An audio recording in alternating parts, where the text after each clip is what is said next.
nisu bili članovi glavnog odbora. Da se ne vidi. Pazi njega, koji je nešto rozvoj. Ja Bogom ja. To je, znaš ono, to ti ono kada... To je ono... To se zove samodavanje. A u međuvremenu... Ja sam sad našio sve. Uopće ne razumem se puno, ali rekao da je podobna revolucija. Kad se intensificira nekako, još malo bude.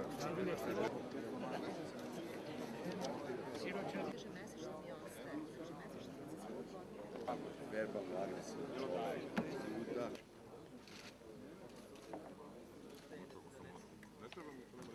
Dan otvaram sledicu glavnog odbora. Glavni odbor broji 400 prema informaciji koji nam je opštinskih odbora Demokratske stranke. Okružnih odbora koji do sada aplikujemo ove mandate. Uprava. Branka Radujka iz Beograda, direktora Telekoma.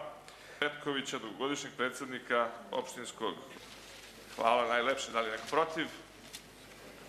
Ekonomski udar koji ide na sve zemlje sveta nije promašio ni Srbiju i ono što je najveće iskušenje sa kojim se danas suočavamo, što